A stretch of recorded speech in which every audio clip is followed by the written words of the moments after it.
Alrighty, so we are getting started with episode 5 of Lore Equals Gameplay with the October Galactapedia update. And these are written, if you're not aware, the Galactapedia is an actual, it's not in game yet, but it will be in game, but it's an actual in lore location that is on the Ark Starmap and will be in game.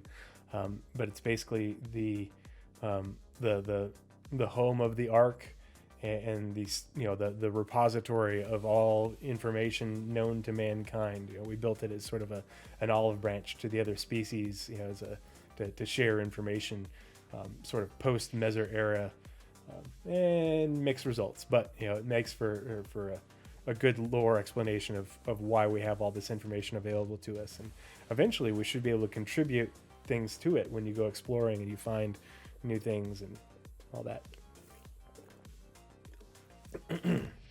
So, welcome to this month's Galactapedia Update Roundup. This month we visit the Cathcart. Cathcart, that's a fun system. Branna, also a very cool system because Tuvarin, there's a theme this month. And Tamsa systems. We meet Dinah Lay, Juna Tzur, and Jana Thurville, the Intergalactic Aerospace Expo, take a look at the Argo Mole, and take a deep dive into the Erie Hades system. Join the Spectrum thread for any discussion or feedback.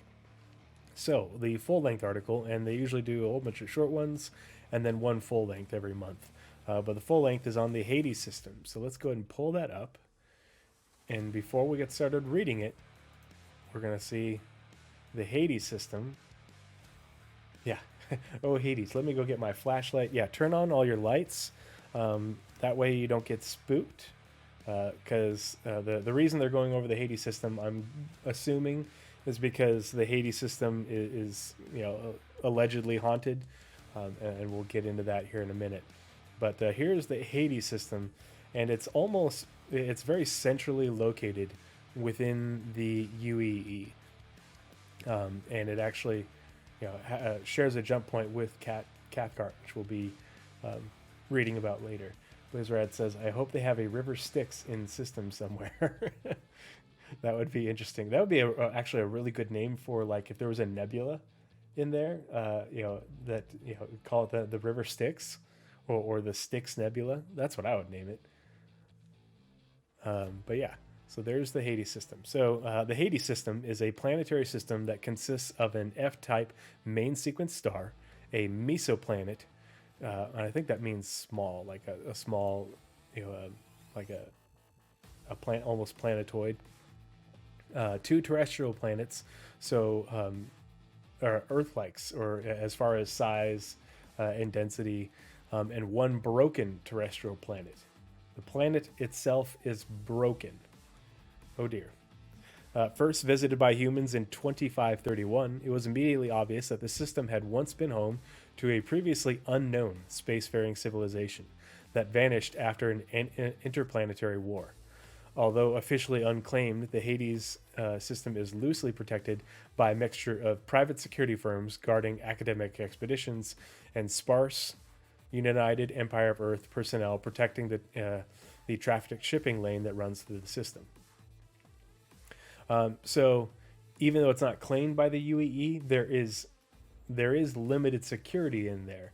But unlike a developing system where there are developing sentient species that are protected by the Fair Chance Act, because there is no life in here, it is not protected by the UEE. And so there's limited UEE military personnel or law enforcement personnel protecting the trade lane going through here. And then there's like private security. So think like Blackjack security. Blackjack security is contracted by ArcCorp to protect their planetary system. So there's likely going to be multiple academic expeditions from various organizations in the system that have their own private security protecting them. But I would be willing to bet that there will be contracts and missions available both with those private security firms to provide protection, but also to provide logistical support to these academic expeditions because of where the Hades system is located. You've got Cathcart here, Nexus system, which was only recently retaken by the UEE and is very heavily pirated. Nemo is over here, and so you do logistically, it's not exactly a very easy place to get to and bring supplies to those people who would be doing those academic expeditions. So the planetary system, Hades, the system's star, is an F-type main sequence star, roughly 5 billion years old. The closest planetary body to Hades is Hades 1, a mesoplanet covered with impact craters. 2 of its 3 terrestrial planets, Hades 2 and Hades 3, are in the temperate zone, so the green band, of the system's green band. Pardon me. Hades 4, a terrestrial planet that was cracked in half by what historians believe was an ancient weapon. Maybe that Hadesian artifact that we've seen, maybe that's a piece of it. And if you find all the pieces, you can rule the universe. Hades 4, a terrestrial planet that was cracked in half by what historians believe was an ancient weapon, is located in the green band's frigid outer edge. There's evidence that at one point, most of the planets in the system were inhabited, including the dangerously hot Hades 1. Oh, okay, that's interesting. So whatever species inhabited the Hades system, they inhabited all 4 of the planets, 3 of which are in the green band, which is interesting that there's 3 terrestrial planets in the green band. It either means that the green band is pretty sizable, or that's just crazy luck. And then even Hades 1 apparently was inhabited to some extent. So like an ancient Stanton, pretty much. Other than having Hades 1 apparently within the green band, closer to the sun, to have 3 terrestrial planets within the green band is not a super common thing, at least from both in reality but also within Star Citizen lore that I've noted. And so in theory, that they haven't. We'll learn more about these planets here in a few minutes. But they either might have supported life or would be amenable to terraforming, if the UAE so choose, potentially. So like ancient Stanton, but pre-jump drive. Essentially. Which, having those 3 planets close to each other, essentially, other than the orbits, the differential between the orbits. So here's Hades 1 within the, inside, not within, but proximal to the star itself.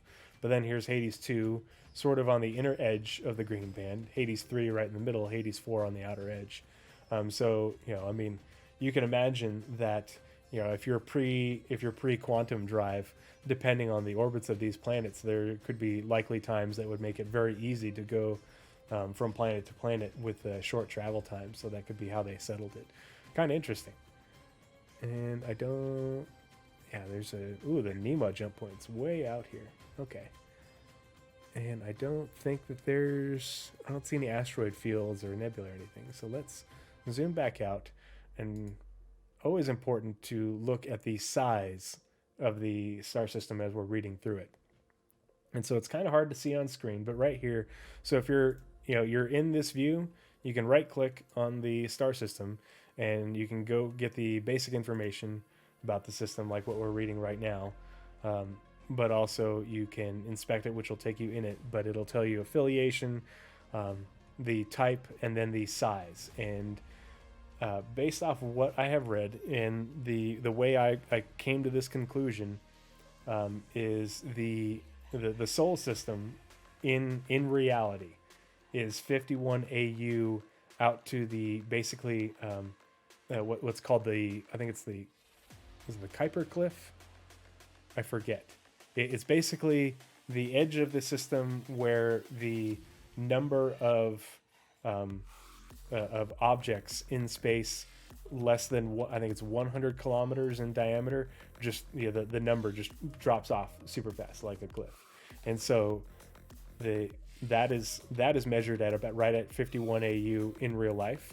And then on the Ark Starmap, it's also measured at 51 AU. So assumedly all systems have this sort of cliff which is basically the outer edge of the system, where the star's gravity is so weak that it's no longer keeping things in orbit from it. And so, assumedly, that is how CIG, and by CIG I mean Sherry Heiberg, who is the archivist who does these updates, but also she has her background is she is a oh gosh, what's the right word? Her background is in astronomy. Like that's what her degree is. That's what her passion and interest is. And so she's the one who has done the majority of the work on the Ark Starmap, as far as laying it all out and making things, reasonably accurate. And she's been working on it since it first was released. I did a big segment on it on Pathfinder's podcast a while back, and I'll just have to start having the link up, when we do these. But they've been making changes to it like every quarter since it was released at the end of 2016. At least for the first 3 years, from what I could find as far as reporting, because there was a guy who was actually recording the changes. So pretty interesting. But 22 AU. So this system is over 4 times the diameter, just the basic diameter of Stanton, which means if you're looking at it as far as like a sphere, because this would be your ecliptic disk, from one of the ecliptic to the other, across, from one end to the Kuiper cliff to the other is 22 AU. But as far as, I don't know what the math would be in order to sort of cover, what the area within that sphere would be relative to Stanton's sphere, but it's a lot. It's way bigger than Stanton, and even a good deal larger than Pyro. So let's get back to the Galactapedia update. So yeah, it's a good sized system, and that shipping lane that gets trafficked through there has to run a pretty long ways, especially if you're going to Nemo, because we saw how far out the yeah,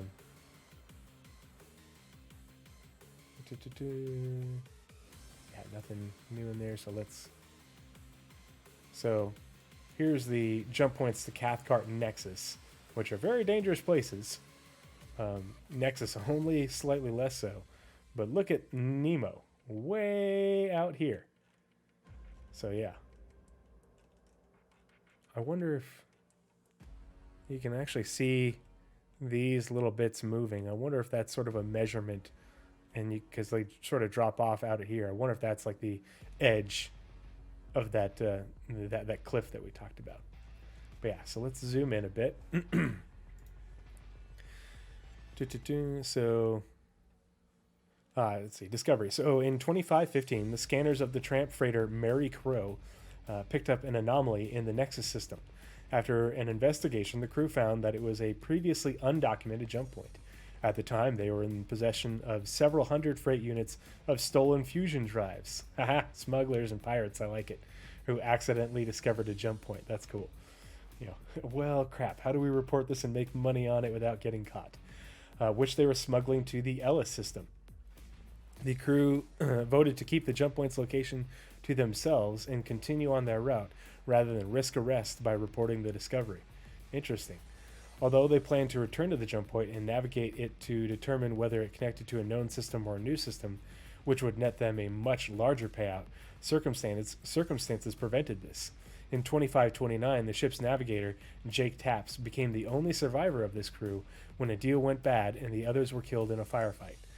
Taps sold the logbooks of the Mary Crow to the Dynamo Corporation in 2531. They waited a long time to try and go investigate that and make some money off it. After navigating the jump point, that's also a interesting sort of little confirmation there. It tells you that if you discover a jump point, it's worth obviously going to be worth way more selling it to interested parties like the UAE if it goes to a new star system than one that's already discovered. Even if that jump point was super valuable, like created like a great shipping shortcut that could save tons and tons of time and money, it's far more valuable to discover a new system. But yeah, So after navigating the jump point, the Dynamo Corporation realized they had discovered a new planetary system and dispatched a team to survey their find. Initial scans revealed remnants of a previously unknown ancient civilization on most of its planets. One worker commented that the desolate ruins looked like cities of the dead, and the company began to call the system Hades after an ancient human god of death and the underworld. At first, leadership of the company wanted to proceed with terraforming, like we were talking about, in spite of these ruins. But when it was confirmed that Hades 2 and 3 could not be terraformed under the limits of then current technology, So back in the 2500s, the 26th century, those terrestrial planets couldn't be terraformed by the current technology. They don't tell us what the limitations were, but at that point, they could not. They elected to turn the system over to the UPE, the predecessor to the UEE, and collect substantial reward money it offered for their discovery.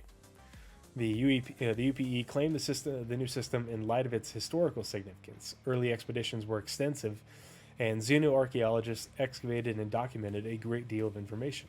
However, the advent of the First Tevaran War in 2541 led to the UPE retracting their protection of the system in favor of directing military resources to the ongoing conflict. When Imperator Ivor Messer took power in 2546, the newly formed UEE government continued to leave the system unprotected, leaving it vulnerable to grave robbers. Researchers had to hire private security for protection against these outlaws, which slowed down any new expeditions to a trickle.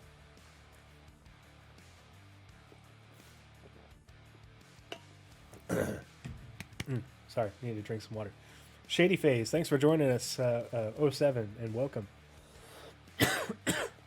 Yeah, Hades is a very interesting system, and particularly interesting, in regards to this episode, because the talk about it is, as far as the academic expeditions, is really interesting to me, because not only is the obvious explanation of providing logistical support to these academics as well as security support to the academics, because Hades, the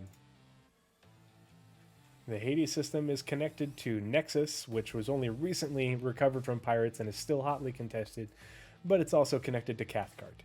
So you can bet that there would be pirate activity in Hades, especially given that the scientists and researchers would probably have very expensive equipment that pirates would want to get their hands on. So security work in Hades for sure, logistical support work, bringing in supplies and what have you, but also exploration. I'd be willing to bet that because of what we're going to be getting to more in the history of the Hades system, that the planets that had ruins on them will still have a lot to explore. How CIG is going to end up making these ruins, I don't know. But you can bet that there's going to be, you're going to need to, be flying around the planets and doing scans, looking for ruins, looking for, you're going to have to get on foot and go looking for things. You'll get contracts by these expeditions from, different academic institutions, probably in the Retor system, to go exploring and go look for stuff and document it and submit the information to the Galactapedia. And if you're on the wrong side of the law, you'll go looking for this stuff so you can sell it, because it'll be worth a crap ton of money. So that's lore equals gameplay right there. So let's keep going.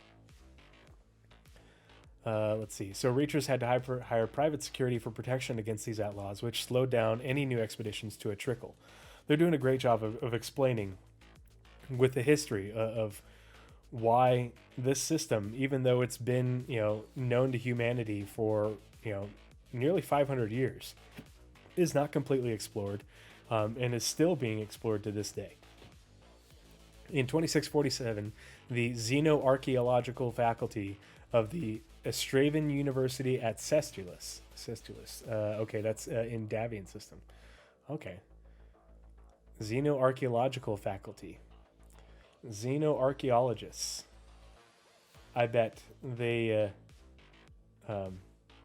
could use the services of a certain highly specialized and highly motivated organization called Lore. In 2647, the Xenoarchaeological faculty at of Australian University of Sestulus, AUC, published a joint paper outlining their theory that an interplanetary war wiped out the Hadesian civilization. Imperator Corson Messer V, gosh, I don't think I've ever heard Corson mentioned, grew interested in the possibility that ancient weapons of mass destruction might still be in Hades and ordered the UE Marines to conduct a thorough search. Many building sites and artifacts were destroyed as a side effect of this unregulated hunt, erasing untold amounts of possible sources of information about the Hadesians and their way of life. Yeah, if you want, if you want to do some archaeology, you definitely don't send in my people. We are not subtle. Our boots are heavy, and that's just not something that we would be very good at. I will say, full stop, that sending in the Marines to do your archaeology work is not a good idea. We're good at a lot of things. Archaeology is not one of them. Now, if you need some of your artifacts liberated, former Marines would be very good at that. Shady Face says, finding that planet-cracking weapon will make you a wealthy person. Yeah, I bet you old man Al Hurston might be willing to pay a bunch of money for that. Ghost 1800, Hades artifacts. What could go wrong? Yeah, right? That sounds counterproductive. Yeah. But yeah, it was a messer who sent them. Yeah, so we have a saying in the military, a good initiative, bad judgment. Good initiative to go looking for that super weapon. Probably not the best of intentions. Bad judgment, sending in the Marines. But so this is also a lore way of explaining how. So if you think about what CIG is doing right now, how they're creating the derelict outposts and derelict settlements. This is a way of explaining why there won't be as many derelict outposts and settlements. Like as if humanity ended right now, obviously there would be massive derelict cities and everything. But this is a good way of explaining why there will be limitations and limits to the derelict settlements and cities, so that way CIG doesn't have to build out the whole thing. Probably a good amount, especially using the procedural locations tool, which I talked about in Pathfinder's podcast. But there's definitely still going to be a lot to explore. And if you read, and I think Paul did a reading of it. I don't know if it was this year or the previous year, but there is a really good lore piece about an expedition on one of the planets in the Hades system. And it talks about how the explorer went underground and found an underground city that was largely intact. So what is CIG doing underground right now? Massive underground facilities? Yeah. I'm not saying it could, it's going to happen. I'm just saying it could happen. Be kind of cool if you went underground, followed some tunnels, and you found a massive underground broken city that dwarfs the above ground stuff. That would be a lot of fun, a lot of interesting stuff, and scary as all hell. Yeah, Shadyface says, would they even recognize the weapon if we walked up on it? Yeah, the only thing I can think of is maybe if it was giving off some sort of signature. Because we're imagine the scanning system, the FPS scanning system, and that they showed at CitizenCon. You're walking around in these ruins, doing that, looking for stuff that gives you some sort of return as being not natural and maybe not entirely inert. Because that would be pretty cool. The whole system is freaking haunted, and I really hope that when they do the Hades system that they do include probability volumes of having apparitions, audiovisual hallucinations, the Blue Man. I want that to be a thing, and we'll get to that here in a second. Yeah, Ghost 1800 said there's a really good serialized story. I don't remember the name of it. I'm not going to go looking for it right now. If one of you guys wants to go find it for me, and throw a link up in chat for everybody, I'd appreciate it. But yeah, it's a really good story. There's been so many of them, I can't remember the names of them other than like, you know, Cal Mason and Kid Crimson. Yeah. Um, so yeah, continuing on. It wasn't until the fall of the Messers in 2792. So that's, let's see, 8 years, 108 years. We're looking at it's 2952 right now. So 108. So it's been 160 years that humans began to consider claiming Hades again. Hundreds of academic institutions across the UE signed a petition asking the government to take responsibility for the invaluable system and bring it under their protection. However, the UE's ongoing conflict with the Vandal took priority over the safety of an archaeological site, and the system remains unclaimed to this day, despite ongoing petitions. So again, another, you continuing the explanation of why this system is still so largely unexplored. Exploration gameplay, folks. 500 years later. The list of creepypasta in this system goes on and on. Oh yeah, the ghost ship one. Was it the ghost ship one? I just remember the Blue Man story, and well, there's the Blue Man story. I think there's another one. I think there's been more than one. I remember the gist of them because I remember one of them. The person like made it down to the planet and was exploring the tunnels, found the city, found an artifact, and like felt like they were being watched and chased, and it was creepy. Yeah, it was one of those things where, oh yeah, I'm gonna read this with the lights on, and not get freaked out by my dog, with their lights in the dark, their glowy eyes in the dark. Hadesian civilization. Most historians and archaeologists believe that the Hadesian civilization existed sometime between 300,000 and 290,000 BCE. So I'm guessing that's before Christ on Earth. So, if it's the year, if we're long effing time ago. We won't do maths. At that point, the Hadesians had colonized at least 3 of the 4 planets in the system. Hades 2 and Hades 3 were the most densely populated, and Hades 1 was home to a handful of settlements. It is not certain whether the civilization originated on Hades 2 or 3. Both planets have atmospheres that may once have supported life, so they do have an atmosphere of some sort. Evidence of ancient oceans and riverbeds, and are covered in the ruins of demolished cities. Fragments of writing recovered in the system are written in an identical language that has yet to be deciphered. Yet to be deciphered after 500 years, and we still haven't deciphered their language, suggesting that the planets were closely culturally related and that there was trade and travel between them. There is strong evidence that a devastating interplanetary war wiped out the once thriving civilization. The surface of each planet is covered in impact craters, and the soil is contaminated by heavy metals and radioactivity. Contaminated, and it's been 300,000 years. Man. It is likely that the atmospheres of Hades 2 and 3 were poisoned either through fallout from the conflict or via sabotage. Oof. That's like really horrible. If Hades 1 had an atmosphere at some point, as an analysis of its surface has suggested, it was annihilated during the war. In these conditions, it is very unlikely that any form of life could survive. Additionally, the bifurcation of Hades 4 implies that the Hadesians were in possession of a weapon capable of destroying entire planets. So, not a shipbuster railgun, but a planet buster railgun. Ghost 1800, let's see, Whisperer in the Dark. Thank you for finding that. Yeah, so this lore from this story is from over 4.5 years ago, going on 5. But yeah, this one's, so let's see. And it takes place before the events of the Lost Generation.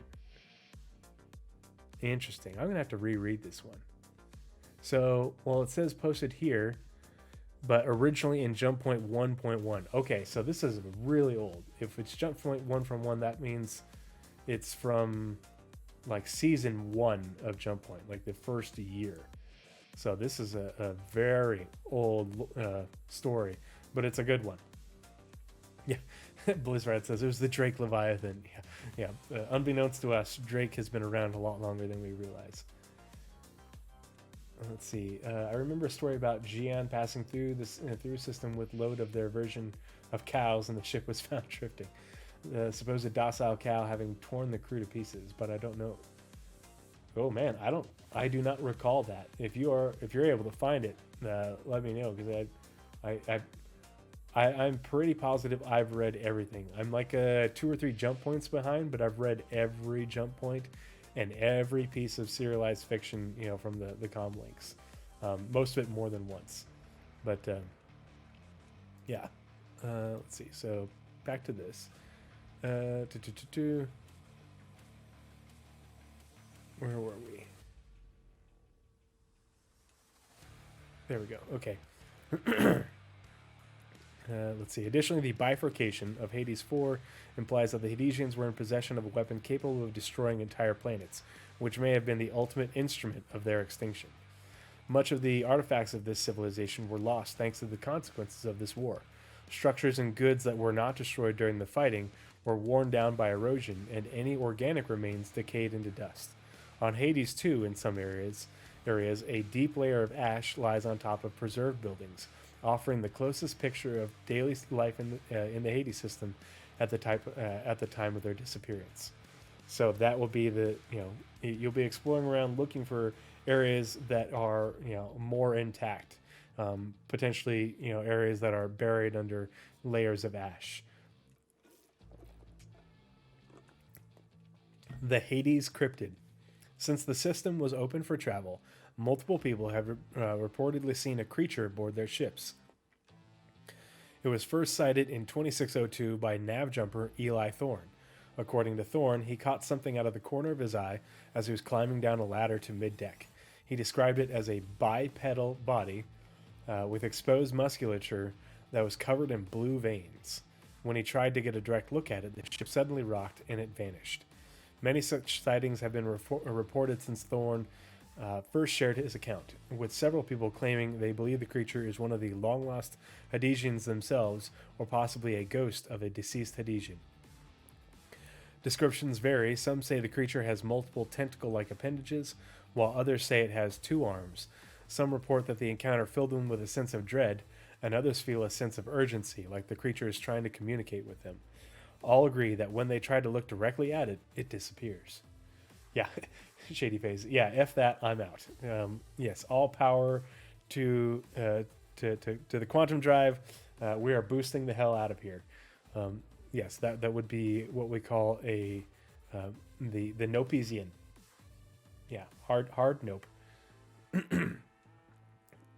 But so that is the lore on the Hades system, the sort of full article.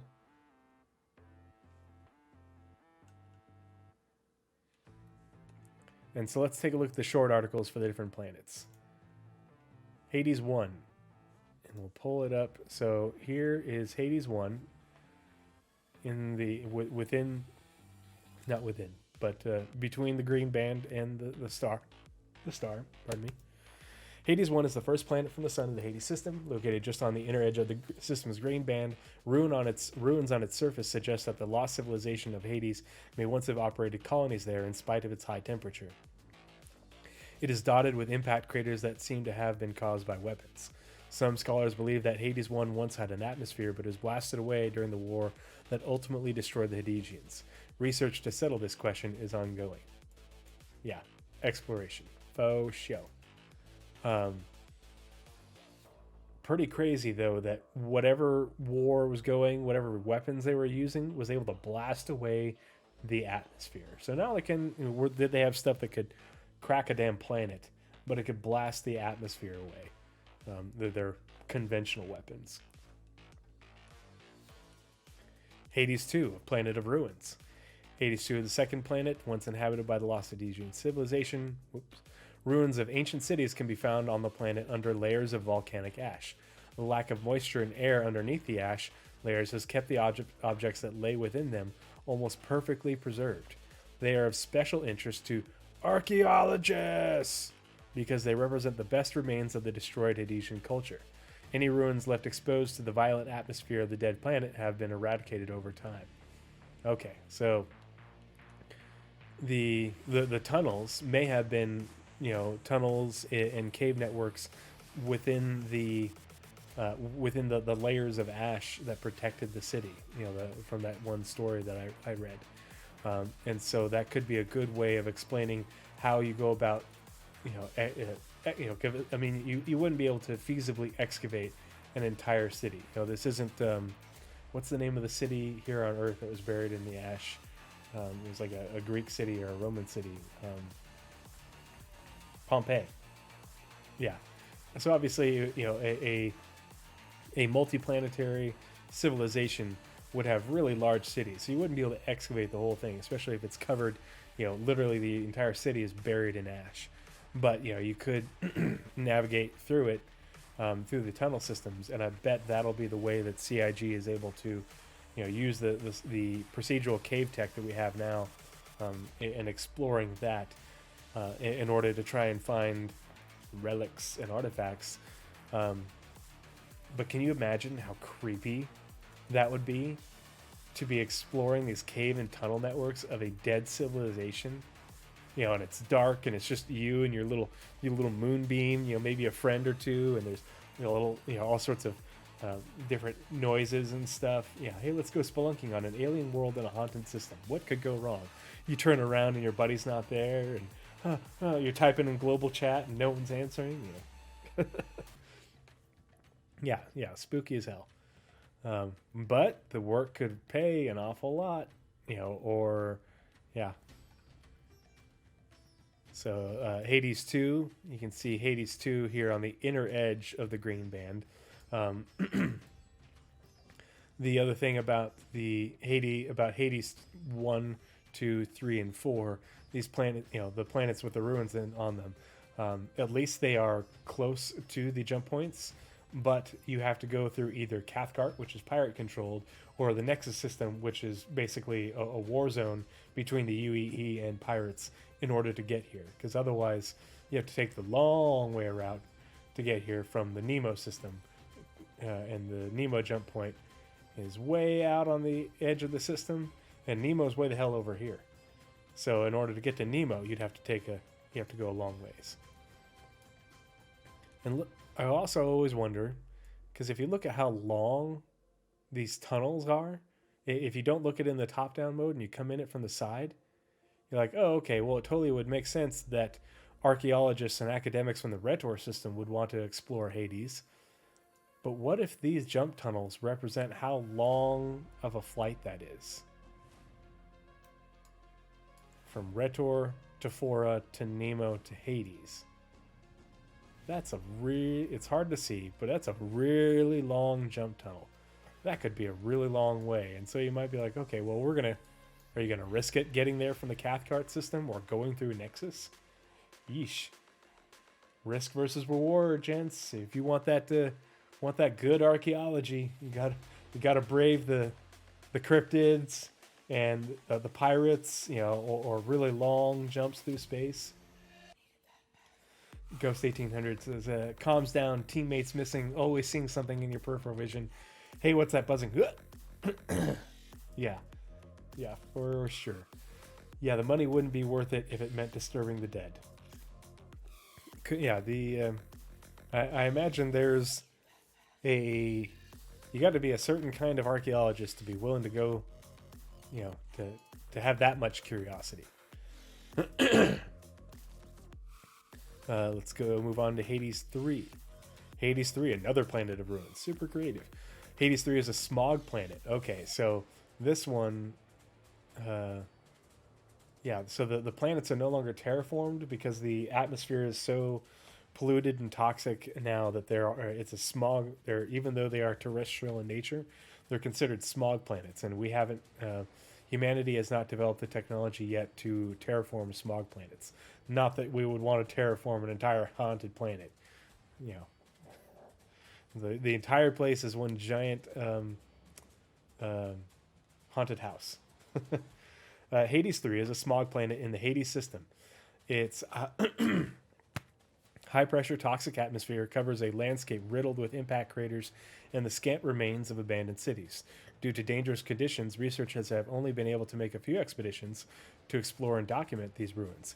Planetary scans show that while nearly all of these sites have been eroded away, many more ruins lie buried beneath the surface. So this would be that harder to get to stuff. The stuff where you're going to need the more expensive equipment, the better protected ships in order to get at it. But, other than a handful of expeditions, it's largely untouched.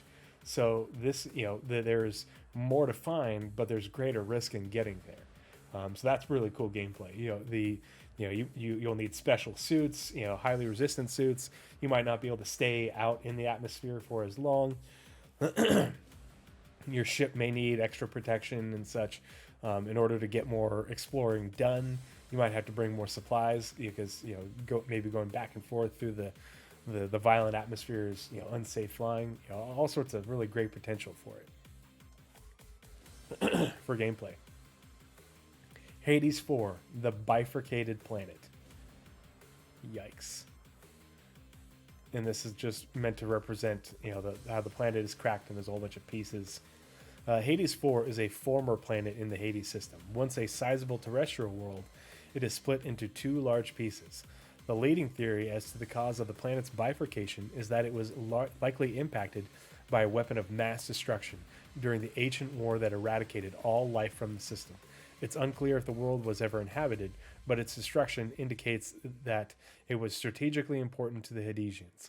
Any structures that may have existed on surface were obliterated when the planet was destroyed. So nothing to find here. Interesting to look at. The big question for me is what is CIG going to have to do in order to create a bifurcated planet? A planet that is broken and cracked in half. And would it still be landable? How are they going to make that work?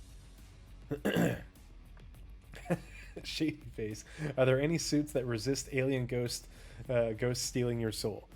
Yes, but that is a very expensive add-on that you have to go to Retor to have installed, and you have to have a certain amount of rep in order to have it put in. The organization that does it, they're a eccentric group called Ghostbusters. You may have heard of them. Yeah.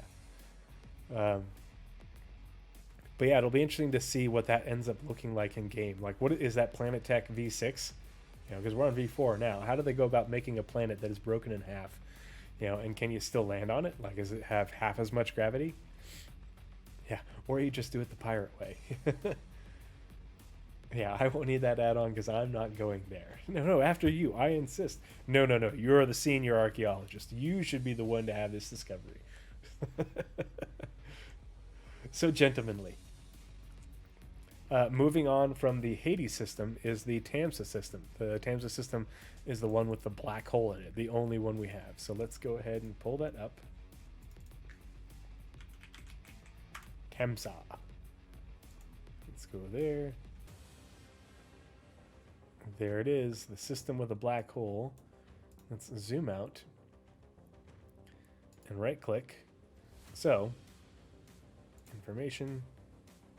The Tamsa system is actually claimed and protected by the UEE because we've got because it is being assessed by surveyors, and so it's being still protected by the Fair Chance Act. But it's 304 AU. 304 AU. And this is a fairly recent change. It didn't used to be this big. This is one of the systems that had their system size changed over the years. And this one didn't used to be the biggest system in the Star Citizen universe, if I'm remembering correctly. Actually, let me pull it up on my other computer. Because what I did is I made a spreadsheet because when I was investigating whether the star map had been updated, I made a big old spreadsheet. Let's see. Looking at the size differences between all the star systems on the star map. I went through each one on the star map and looked at the AU size, and then I went to the star system, the SC Tools wiki, and looked at the reported sizes on those. And then I looked at the differences. And the ones that were different, I went back and looked through the change logs on the SC Tools wiki. And I didn't annotate every one, like when it was initially written down, that one, but I was able to verify that, okay, this was originally given this size back when the star map first came out at the end of 2016. And at some point along the way, the size changed. And some of them were recorded by a guy who's, keeping an eye on it. He hasn't done anything in like 3 years. And so some of them changed in the first 3 years and were recorded, and others were have changed since then. And I don't know when they did. Let's see. So let's see. Star systems. Okay, so sorry, I lied. The Tamsa system has not changed in size. The let's see. How do I sort by?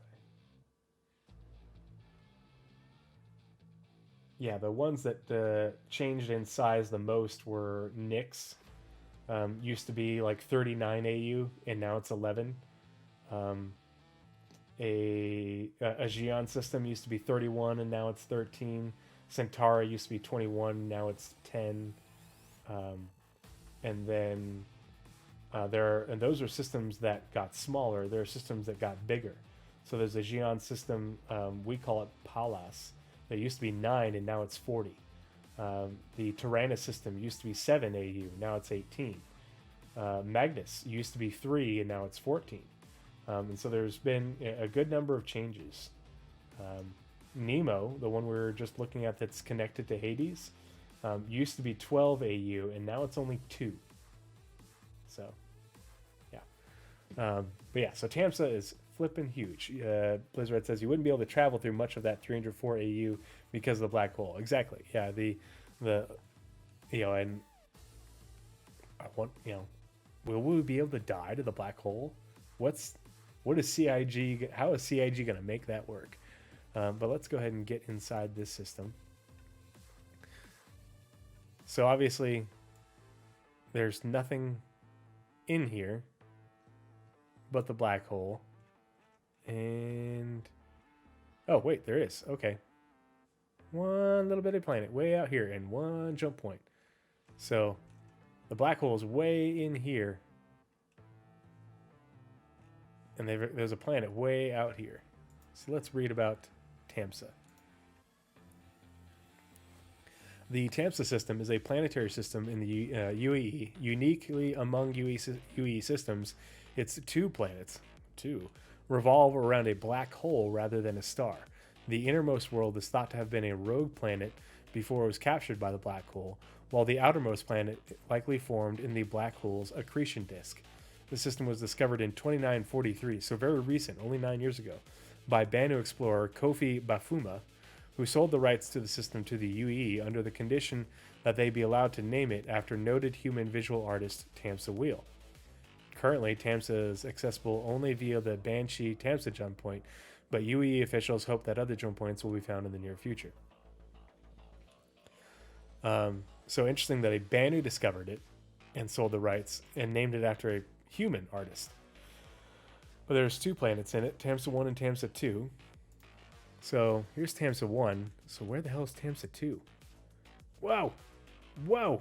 Way out here. Okay, so Tamsa 2 being formed from the accretion disk means that the Tamsa 2 is way out in the system, whereas these are farther in. And the only problem is, like, we don't have any way of, giving us a how big is it? Like where, if this is way out here and it's 300 and, maybe it's 300 AU across to this other side, and it's 150 to get in here, we don't know the exact scale. Yeah, I wouldn't trust any jump points in a system with a black hole at its center. Well, that's the thing. We don't know how close this planet is to the black hole. We don't know how big across the black hole is either. We don't know what its pole is like. So it'll be interesting to see how CIG pulls it off.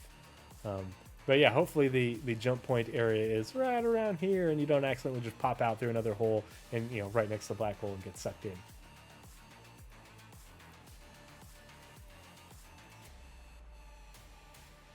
Ghost 1800 says, I'm pretty sure this is out of date, but there was talk way back about falling into a black hole being a way to die without access to regen before they called it regen. Yeah, does falling into the black hole mean that your whatchamacallit,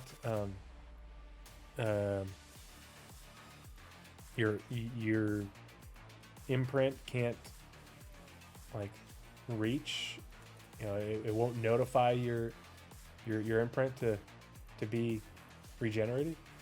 Oz veteran, thanks for hanging out. First time chat.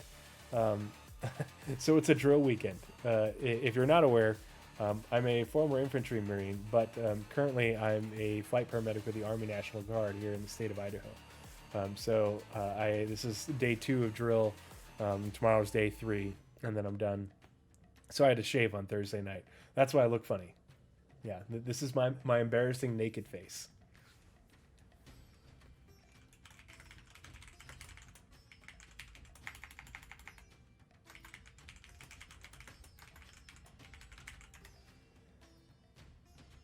Let's see.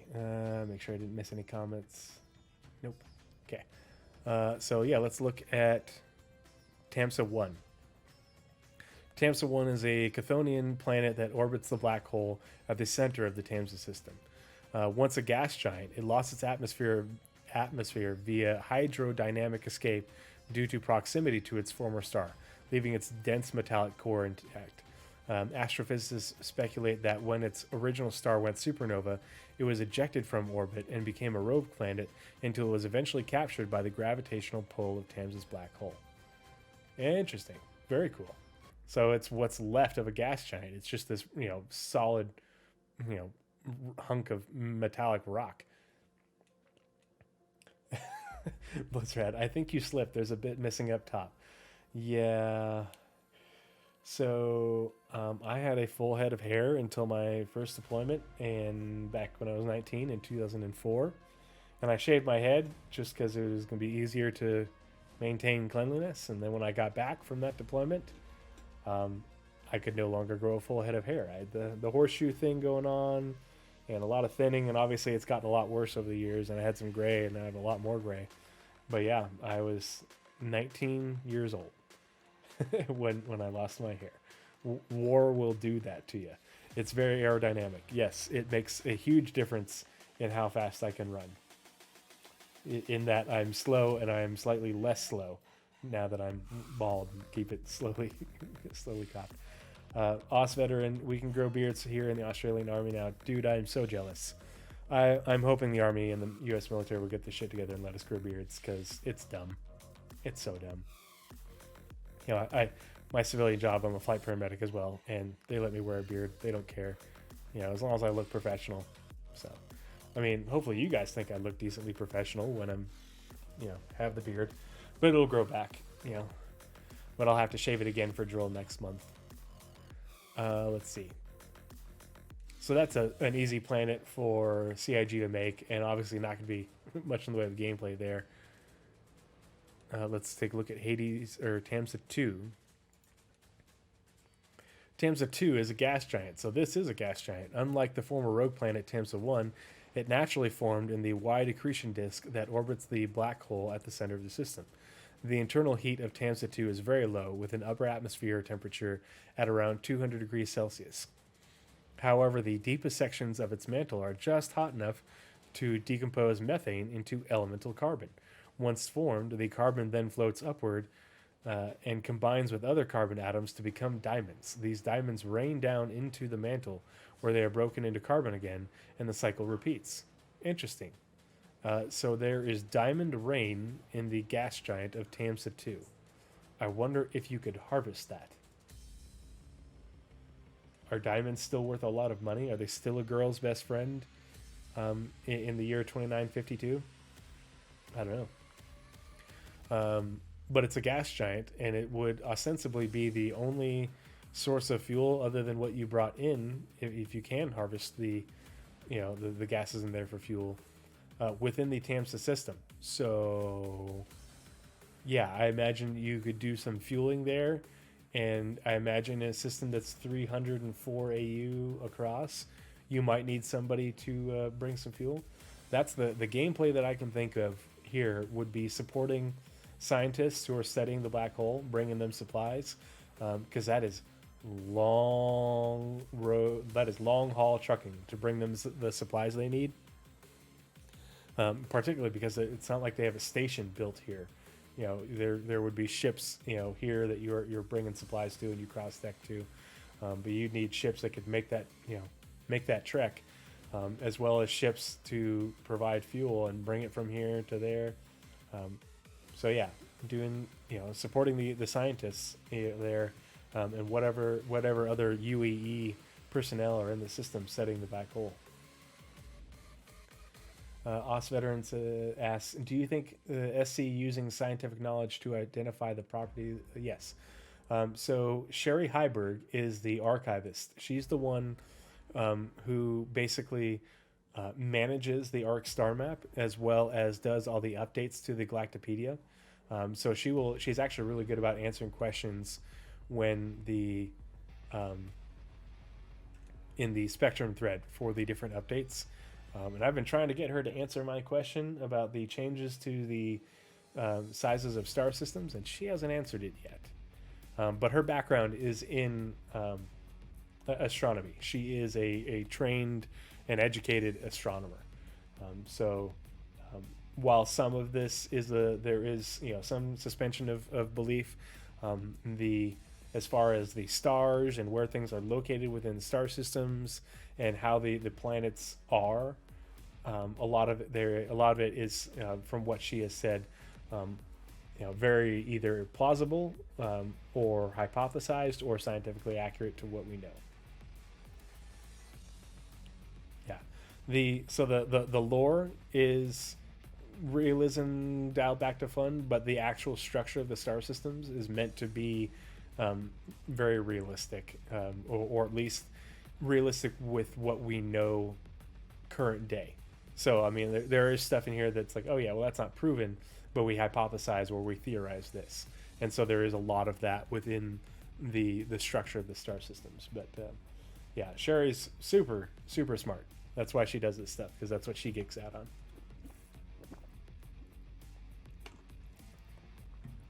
Lizard says, did you notice the area around the accretion disk distorts as you zoom in and out on the map?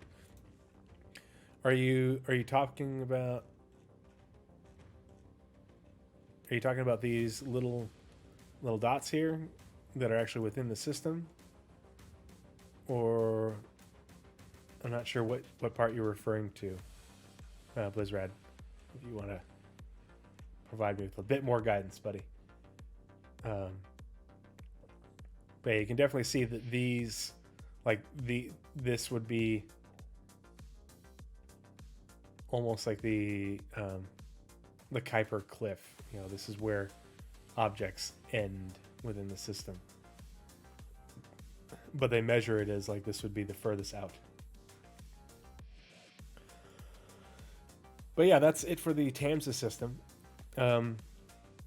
It's interesting that they included a black hole system within the Star Citizen verse. Obviously not a ton of gameplay that I can hypothesize or theorize about, other than supporting scientific expeditions.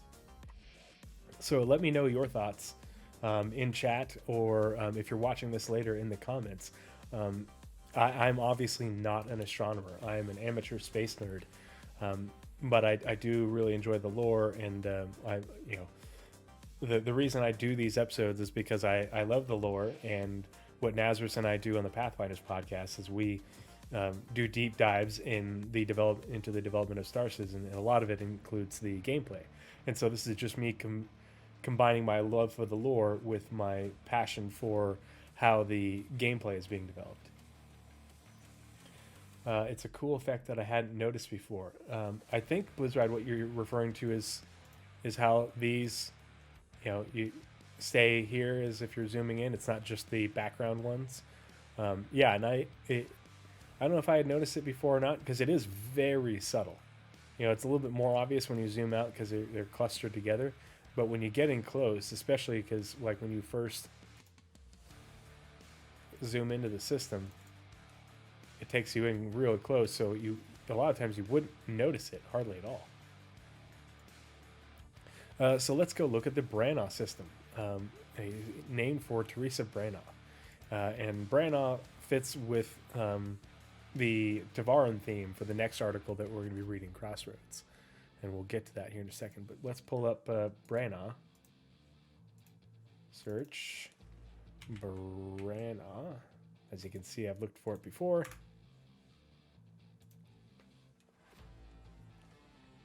Is there a god system? Not that I'm aware of. I don't. I'm not entirely sure what you're referring to, but like a system named God, or.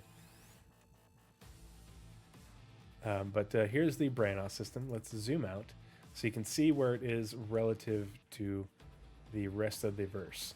So you can see that Branagh. I feel like it's not letting me zoom out far enough. Branagh is way out here on the outer edge of the verse from the UEE. So here is Stanton, Pyro.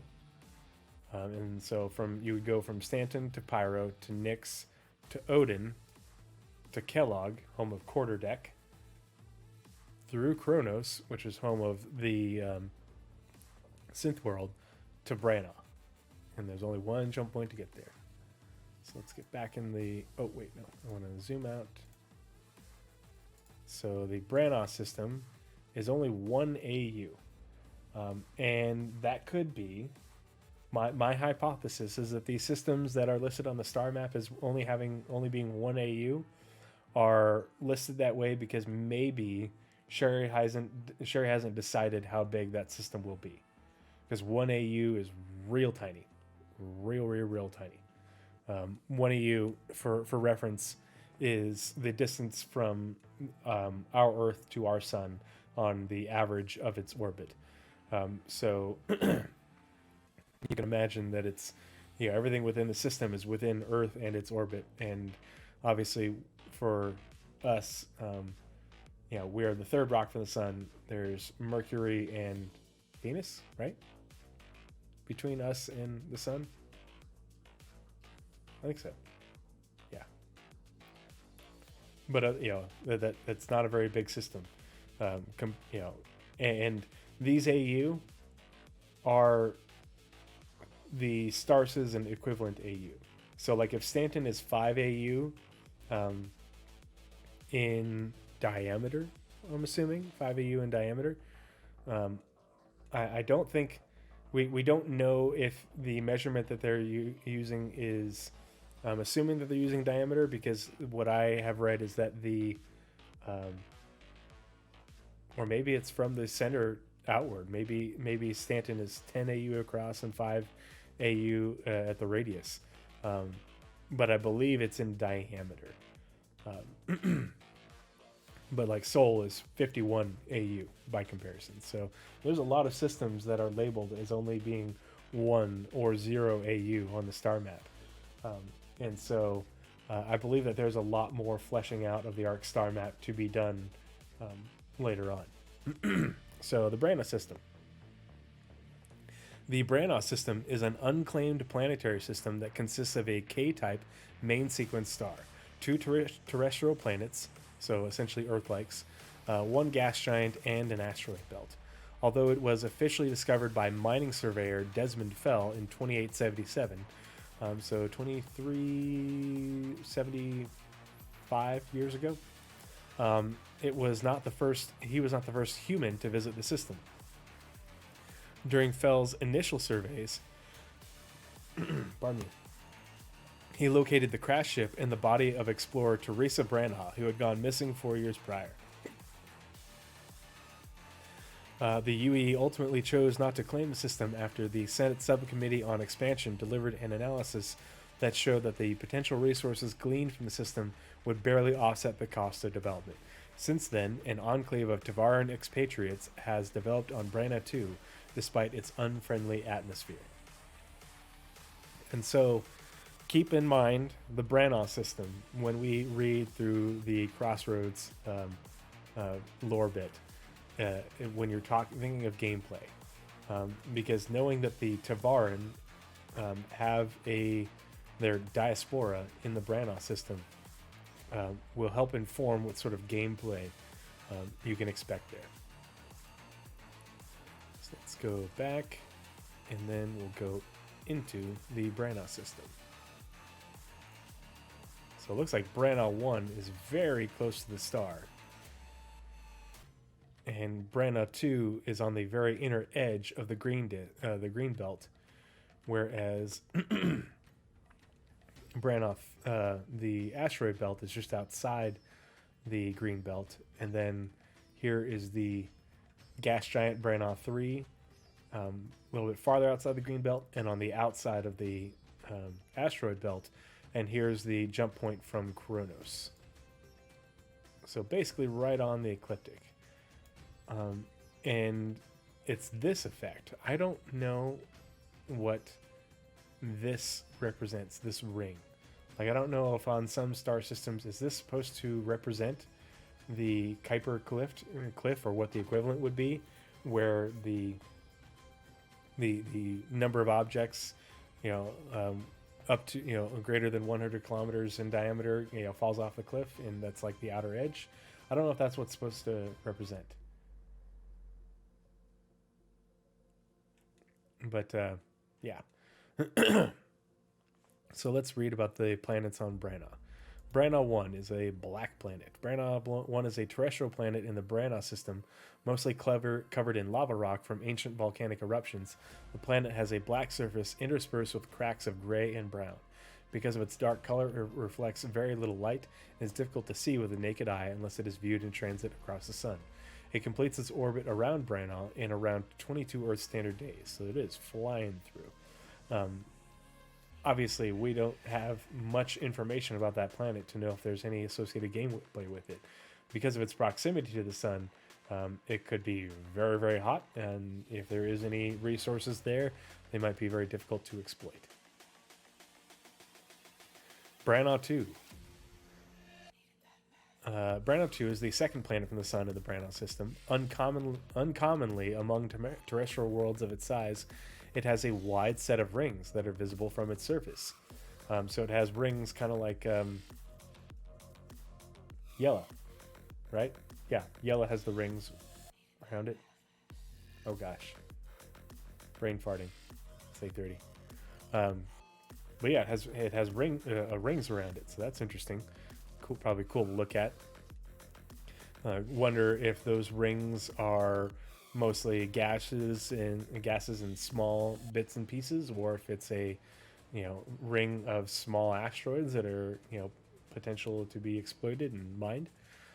Surveyors initially thought the beautiful rings might attract people to Branagh too, but upon further inspection concluded that the stormy planet was not a good candidate for terraformation. In the early 2900s, a small group of Tavaran who no longer wished to live in the UAE repurposed the outposts and structures that the surveyors left behind as dwellings. As more settlers arrived, the settlement expanded into a town. Today, Branagh 2 is home to a large community of Tavaran in spite of the planet's unfriendly atmosphere. So it says it's habitable, but the atmosphere is unfriendly. I'm assuming that because they say terrestrial and habitable, that it is going to be a at least somewhat breathable atmosphere, and that the atmosphere being unfriendly is mostly due to the storms that are mentioned. So if you remember, was it the 2016 CitizenCon, with the Homestead demo, where there was like turbulence and interference that made it difficult to land. I imagine that with Branagh 2, it will be probably difficult to fly through the atmosphere, and there'll be risky storms that you'll have to navigate in order to get to the Tavaran diaspora, the Tavaran colony. It'll be interesting to see how they end up making that work, and if the atmosphere is actually breathable, or if the colony is maybe in a protected structure, or if it's a series of protected structures. It'll be cool to see how they do that, because like for me, I don't want every habitable planet or planet that is habited to have a breathable atmosphere, especially because if it wasn't terraformed. So I'm hoping that we do get larger colonies, settlements, outposts, and stuff that are maybe either under domes or within a series of interconnected structures and buildings that you land in a hangar and go through an airlock, that sort of thing. But obviously there is a Tavaran enclave here. There are Tavaran that live here, and I guarantee you there is going to be some sort of organization or multiple organizations associated with this Tavaran colony that you will be able to get reputation with. And either you will have to do missions for them because they're way out here, far away from the UEE. So you can imagine that a lot of what they need has to be imported. So that you'll have missions to bring them goods and provide them services. You'll probably have you'll I don't want to spoil it for when we get to the Tavaran lore that we're going to read here in a little bit. But yeah, these Tavaran here are very hostile to humans, in that they are not fans of us. But they, I don't think that they will be like. No, I wouldn't call them like combative hostile, like shoot on sight. But they don't want to live in the UEE, and so they'll still need things, and you'll still be able to go visit them and gain rep with them, especially if there are other groups within humanity that are known to be sympathetic to the Devaran and the Devaran's plight. I think that there will be ways to interact with them, both in terms of commerce as well as supporting their ends, like a Hawaii with the with the U.S. Yeah, or Puerto Rico, Guam. Yeah, they need stuff so they'll tolerate you, or if they know that you're a sympathizer. But we'll get more into that when we read Crossroads, and you'll be like, okay, I can see what True is getting at. That definitely makes sense for how you might interact with them, especially smuggling, bringing things to them that maybe the UE doesn't want them to have, and they live outside the UE, and you have to get through UE space to get there, pretty much. So yeah. It'll also be interesting to see what those outposts and settlements that the Devaran live in, what they look like compared to human ones. And Nair is actually the name of the landing zone, the Tavaran town city on Branagh 2. So we're going to read about that.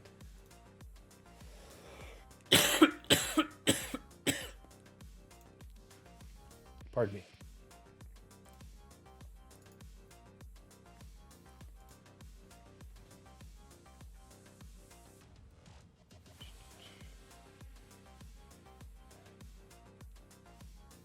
Yeah, their collective effort has somehow made this planet livable without terraforming.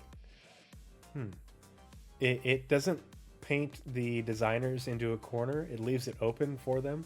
So it definitely makes me very curious what that planet will be like, as far as like, okay, it is inhabited by Tavaran, but it is habitable to what extent?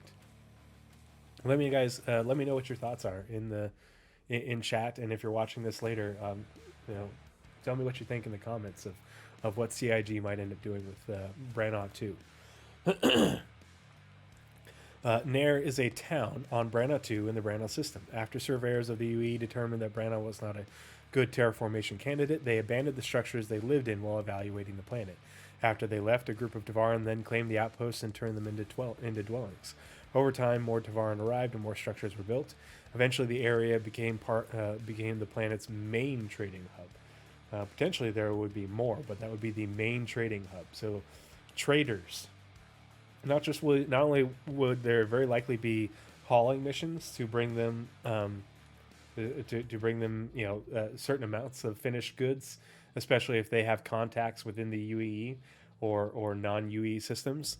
But if you have your Banu merchantman, or similar ship, this might be a great place to take stuff for sale. Hey, I've got 5 of these. They're in great shape. Blah blah blah. I don't know if there will be full-on Tavaran cities, but definitely good-sized towns. So they say um, it's the planet's main trading hub, and it's a town. And they have talked about how there will be building, like with Rastar, they'll be able to build not only cities but towns, and the planets will have towns, not just small settlements and outposts, but the towns will be sort of the in between. So yeah, it will be interesting to see what that ends up looking like. But yeah, you'll be hauling goods there. You'll go there for trade. I imagine they'll have wares that they produce that you can take elsewhere. I imagine there will be smuggling, bringing things that maybe the Tavaran there want from the UEE that the Tavaran who are in control there don't want the other Tavaran to have. There is another lore piece, home something. I think it's Far From Home. That talked about Tavaran moving from, I think it was Aramis in Vega 2 to this diaspora and not liking the way they were treated there. How the Tavaran there are very, often very hard line and controlling. And so I imagine those relationships might make for some interesting commerce opportunities. So yeah, that is Nair on Branagh 2. And Branagh Belt Alpha, steer clear. Ooh, wonder why. So here's Branagh Belt Alpha, the asteroid belt out here, just outside the green belt, but in between the jump point and Branagh 2. Branagh Belt Alpha is an asteroid belt in the Branagh system. Residents of the system operate various independent mines, so there is mining in the Branagh system. You can go there, you'll be able to go there to mine alongside the Tavaran. Residents of the system operate various independent mines on the asteroids. Asteroid facilities, folks. It's on the progress tracker. On the asteroids to keep their settlements supplied with goods to trade. In addition to the mines, some Tavaran who prefer to live in isolation outside the community on Branagh 2 pardon me, reside on the larger asteroids. So I would be willing to bet that we might even see something like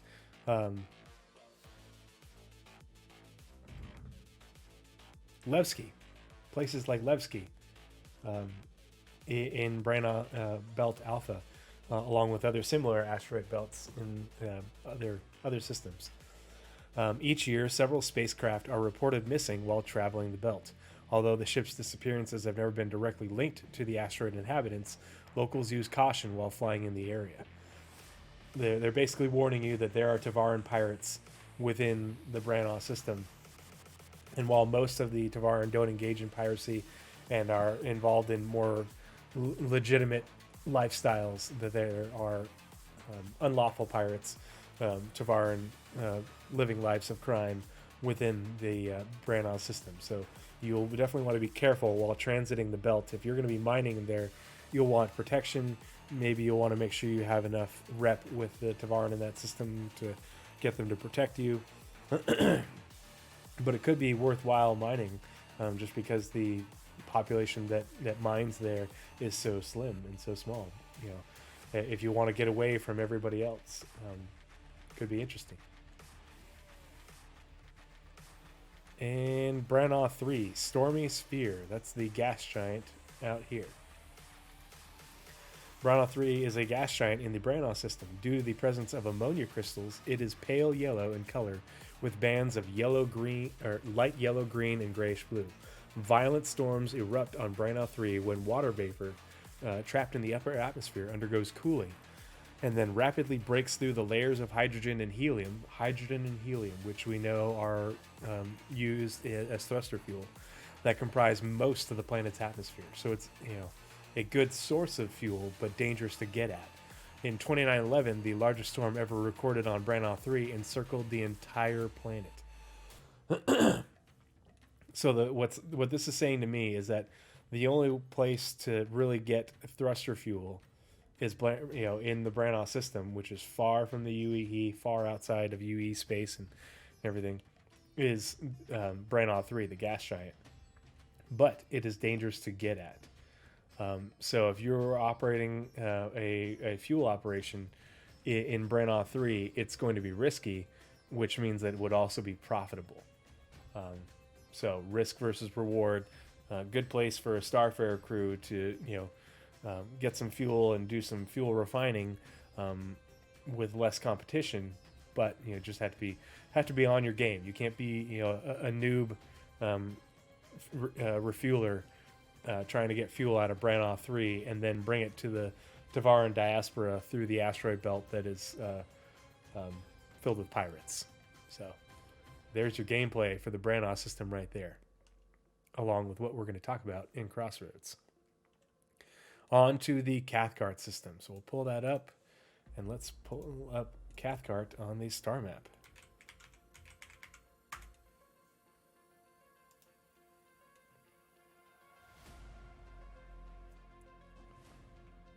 Ooh, look at that blue star.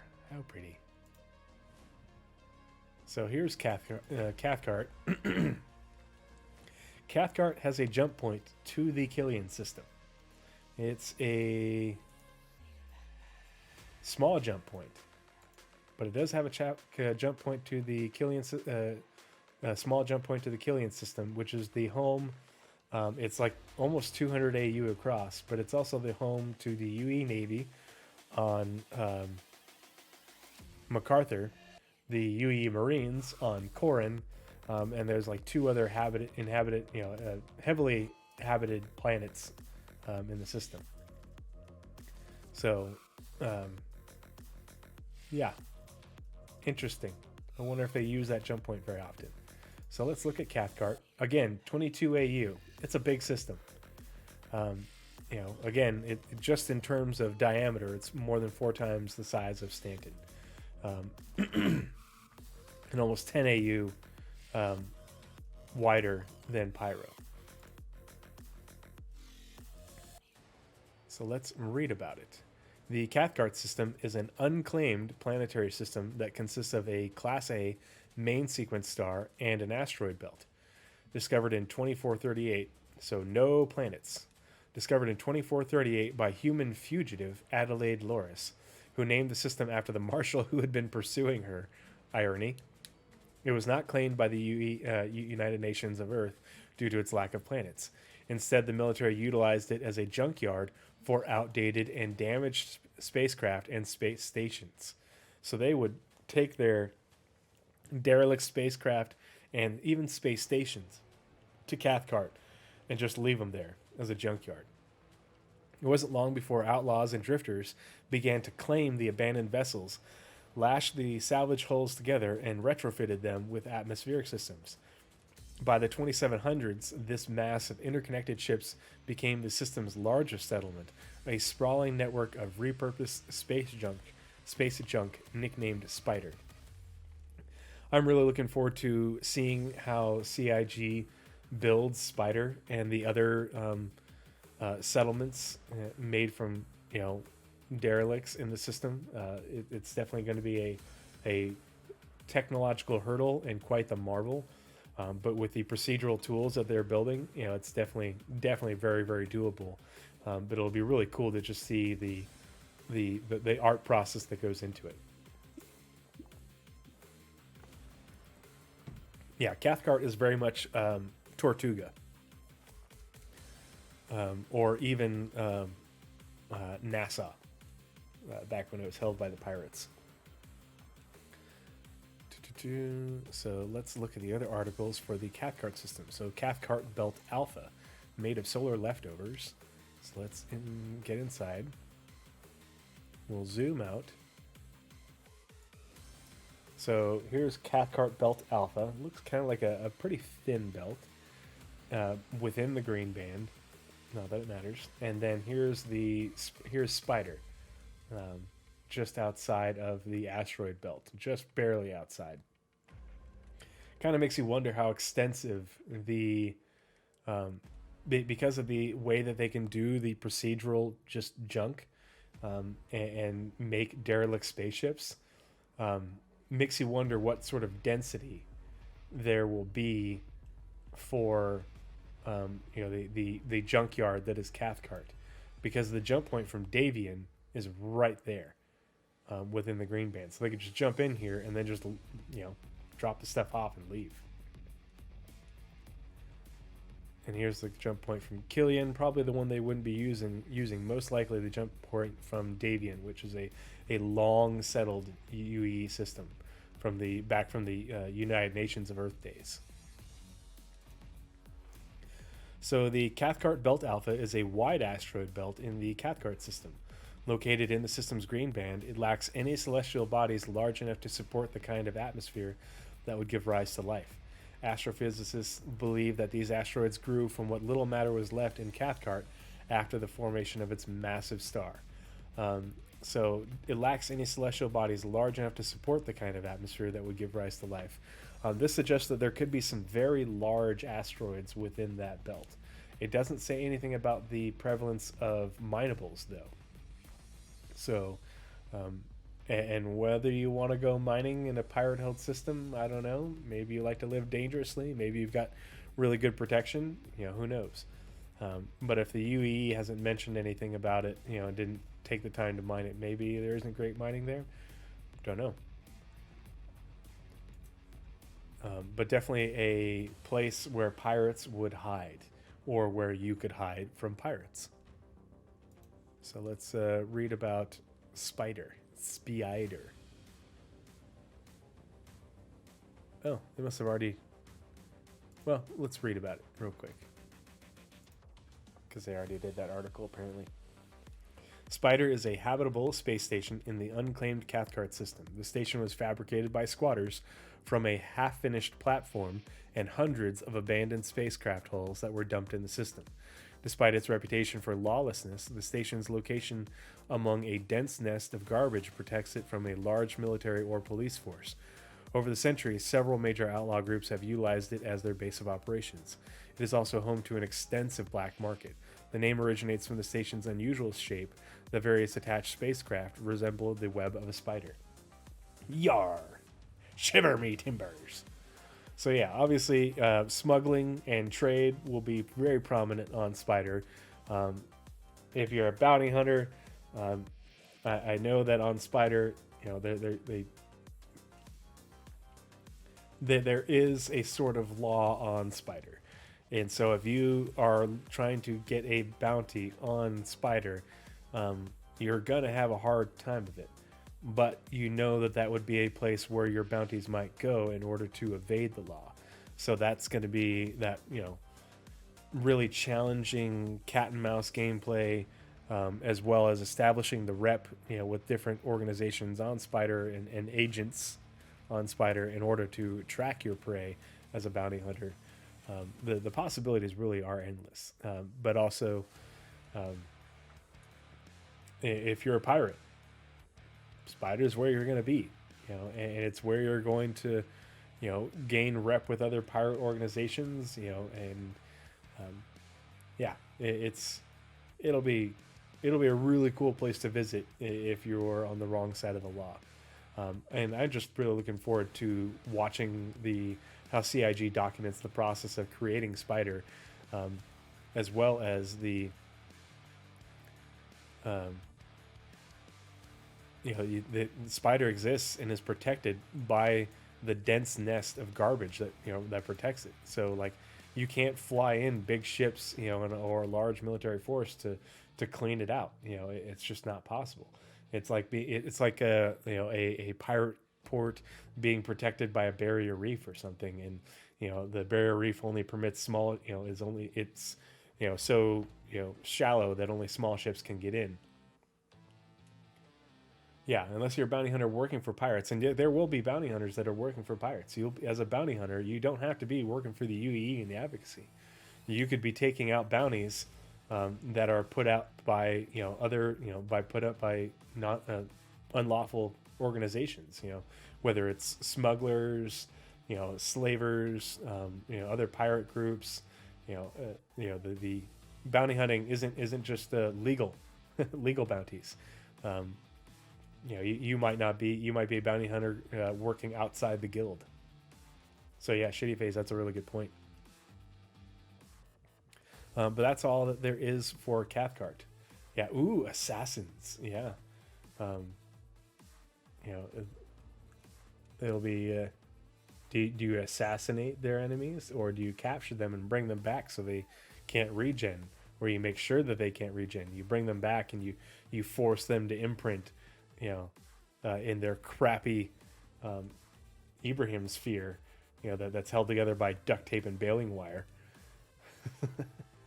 Let's read the last of these articles, and these are mostly, we've got a few about individuals.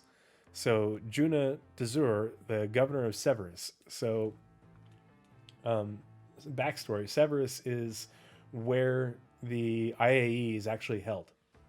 The IAE that we see is satellite locations of the IAE. The main IAE is held on the planet of Severus, and I forget the name of the city now, but we'll probably read about that here in a second.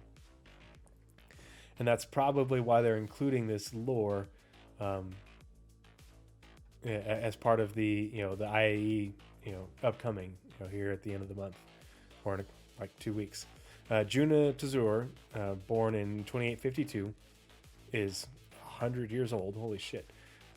Or yeah, because I don't say dead. Is the former governor of Severus, Keel 3, in the Keel system. Elected in 2903, he established a program to revitalize Severus's economy by selling the planet's abandoned military infrastructure.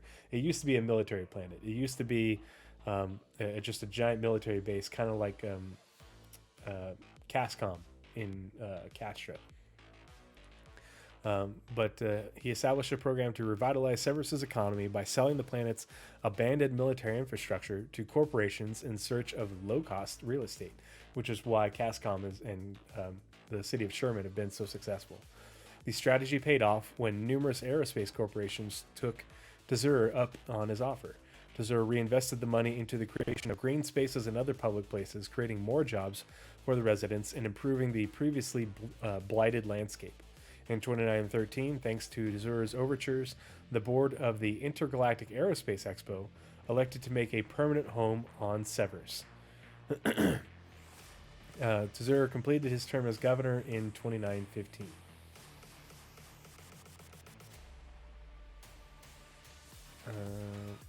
We'll pull up Severus here in a second. So let's search for Severus so you can see where the main IAE will be eventually in the future. So here's Severus in the Keel system. So here's Severus. Here's the jump point from Baker. Here's the jump point from Hadrian. Here's the jump point from Horus. It's back out of the system. And the Keel system is a pretty big system. It's 28 AU across, but those jump points being in the center of the system make it so Severus is actually pretty accessible. But it's Keel basically was like on the Perry line with the Xi'an back in the day during the Cold War with the Xi'an. But you can see that here's Keel, here's Hadrian, here's Terra, and then from Terra here's Stanton. So it's actually not, it would be a good trek, but it's really not that far from the Stanton system. And so it makes sense that they would have a satellite location in Stanton for IAE. And so, actually, here, let's do this real quick. If you haven't used the routes feature of the Ark Starmap, it's a really fun way to explore the star map and actually get a better grasp of how big the verse actually is. Because not only do star systems have varying sizes, and some of them are, like Stanton is small. I wouldn't call it, I would say Stanton is on the extra small category, whereas Pyro, if we're comparing to like ships and hangar sizes, if we're using that metric, if Stanton is extra small, Pyro is small. and then a system like Keel or Castra being 20 something would be medium, and something closer to 40 or 50 would be large, and maybe over 100 would be like extra large. Sorry, after talking for this long, my voice gets a little hoarse. But let's read about Janna Thurville. Janna Thurville is the senator of Severus Keel system, the oldest daughter of former governor of Ceres, Juna Tzur. Okay, so she's the daughter of the former governor. And concert pianist Zin Yi Tzur. She was elected as one of the first senators of Severus alongside centralist Hideo Uto when it was recognized in 2937. So Severus has only had UEE senatorial representation for 15 years. A member of the Transitionalist Party, she supports the decentralization of governmental power and its delegation to the UEE's most economically successful planets. She advocates for increased spending on education and the arts and is opposed to excessive military spending. Interesting senator. Definitely makes sense being part of the Transitionalist Party, which would be a bit more liberal. So let's go ahead and go on back. An article on the mole, which we all know and many of us love. It's Argo, so I automatically love it, and I automatically have it because I just can't help myself. I love the styling of Argo ships. Even though I'm not, traditionally a industry player, I gotta have them. Gotta catch them all. Hydrate, everyone. Everyone, make sure you hydrate. The Mole is a medium mining spacecraft developed by Argo Astronautics. Its name is an acronym of the ship's primary function as a multi-operator laser extractor. Designed to support a crew of up to 4, the Mole can be used for longer-term mining missions in remote areas of space. It is equipped with 24 mineral pods that can be detached and delivered to cargo vessels or shipping centers when full, and has 3 mining stations that can be operated independently of one another. In 2949, the Mole debuted at the Intergalactic Aerospace Expo and was featured on an episode of Whitley's Guide. So we know that there is definitely going to be a lot of balancing going forward as far as range for ships with their quantum drives and the amount of quantum fuel that they can store, as well as thruster fuel they can store. There's going to be a lot of balancing going on. But because this is written in the lore, I wouldn't be surprised if the raft, when the raft launched and we're like, oh my gosh, that thing has a ton of quantum fuel. If similarly the Mole and really all Argo ships have a lot more quantum fuel and also thruster fuel compared to other ships within similar roles or class sizes. And hopefully it will remain that way. So we're almost done with the Galactapedia update, and then we'll read Crossroads. Microprobe, sold by a scammer. The Microprobe was a scanner and autonomous probe briefly sold on Ergo in 2407. Advertised as the next generation in advanced resource detection technology, it saw high early sales after a report was shared on Spectrum detailing vast stores of natural resources on Nemo 1. However, the report was false and had been written by the creator of the device, conman Marvin Akai Blitz. Local news program Spectrum News Now, Ergo, delivered an expose of the tech that prevented further sales before any dangerous expeditions to Nemo 1 could be launched. In early 2408, sales of the faulty scanner were halted. It's interesting that they included stuff like this, because I can't make heads or tails of